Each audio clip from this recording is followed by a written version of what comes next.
Hypersonic missiles are a challenging technology to master because they are so fast that if the US launched a scramjet missile, it could reach China in just 18 minutes, traveling at speeds of Mach 5 and above. These scramjet engines collect oxygen from the atmosphere as they travel, mixing it with hydrogen fuel to create the combustion needed for hypersonic flight.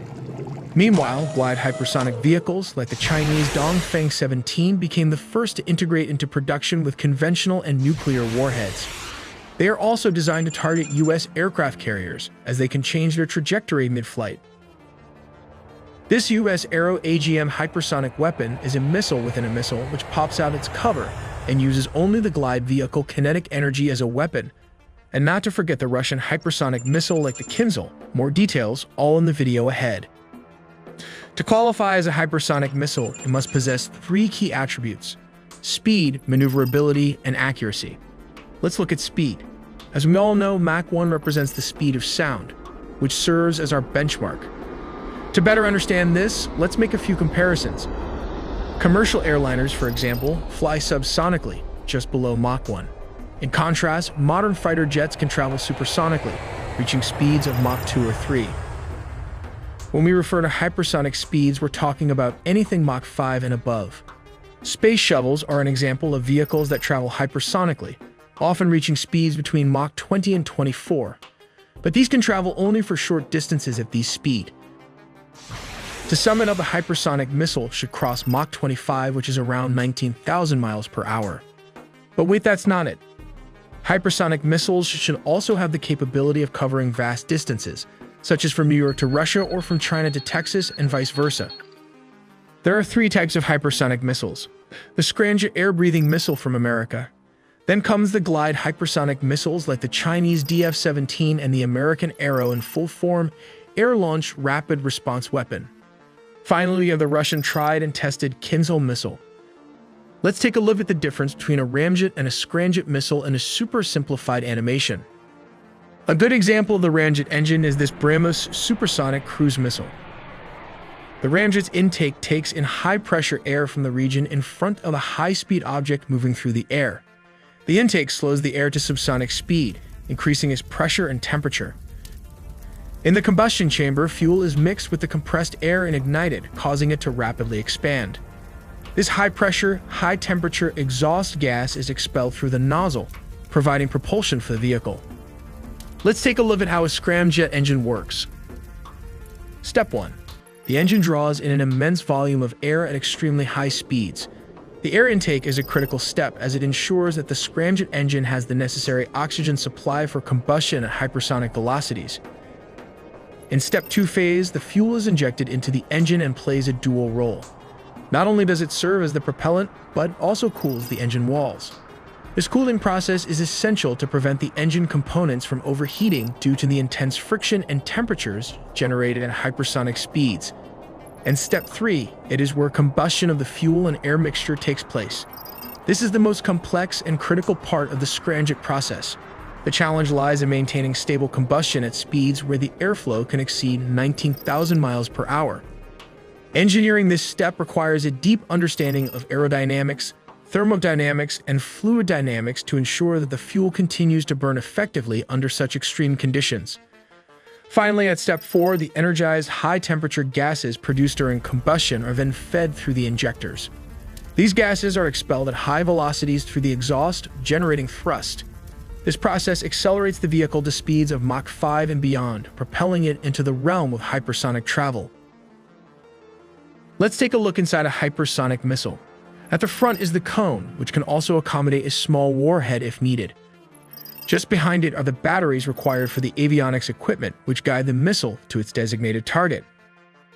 As a hypersonic missile, it still requires a fuel system to inject the right amount of hydrogen, which is stored in this tank here.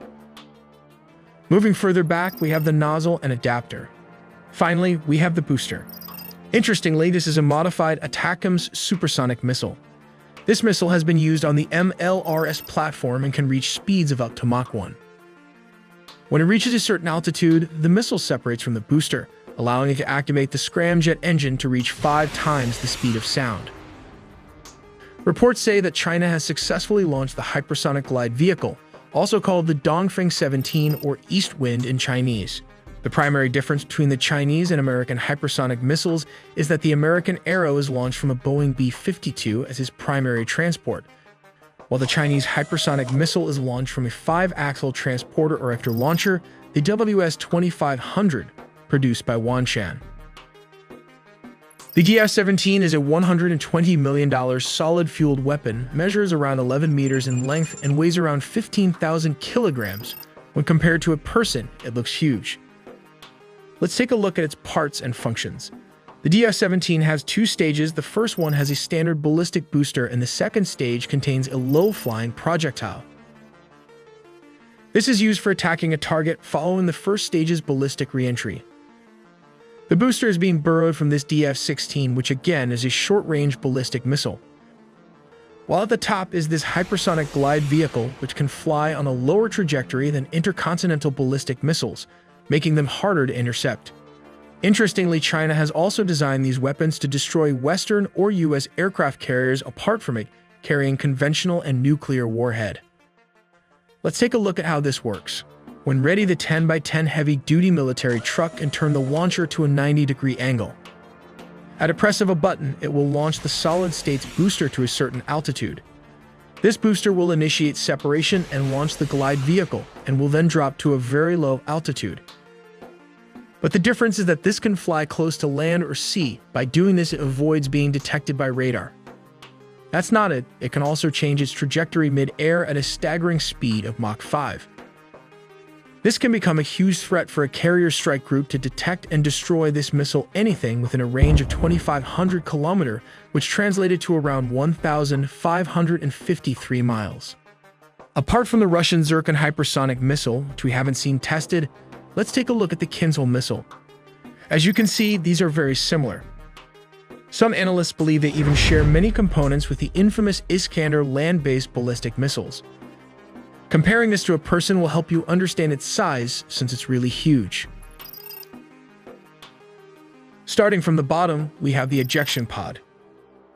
The second section consists of steerable fins attached to these jet vanes. The third part of the missile is the rocket motor.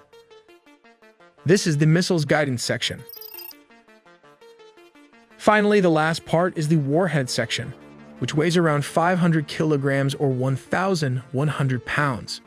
All of this engineering propels the missile to an astonishing terminal speed of Mach 12, which is approximately 14,700 kilometers per hour or 9,207 miles per hour. It is reported to have a range of 2,000 kilometers or 1,242 miles. Let's look at how this works. Step 1. The missile requires a platform, such as the MiG-31 Foxhound, which is a long-range supersonic interceptor. It can go up to a maximum speed of Mach 1.4 at low altitudes, which was the fastest in the 1980s. Step 2. The pilot releases the missile and the protective cap ejects at a safe distance. Step 3. After a few seconds, the missile's engines ignite, allowing it to accelerate to supersonic speeds. These can also be upgraded with a nuclear warhead, making it one of the most dangerous weapons on the battlefield. The American AGM, Air-Launched Rapid Response Weapon Arrow, is a hypersonic missile developed by Lockheed Martin, with a price tag of $18 million and a program cost of $2.2 billion. It consists of 2 main components, a booster rocket and a glide vehicle, housed beneath a protective cover.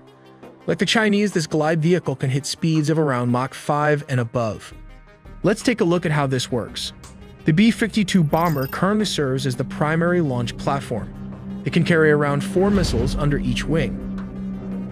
When a target is identified, the B-52 flies approximately 3,000 miles towards the target. The missile is then dropped after a few seconds, and the booster engine is then activated, covering around a few hundred miles. The covers pop off, revealing a glide vehicle underneath this warhead. It then detaches unpowered and travels up to a speed of Mach 20, creating impact powerful to a bomb. After reaching a suitable altitude, the glide vehicle drops to a specific height, skimming the sea or land surface while changing directions to avoid any anti-air missile systems. This system was intended to target, destroy, or disable Russian and Chinese aircraft carriers. However, reports suggest that the $2 billion program was a failure, as unofficial testing and experimentation are ongoing at this moment. We also make original engineering content, so please subscribe and hit the notification bell for more videos.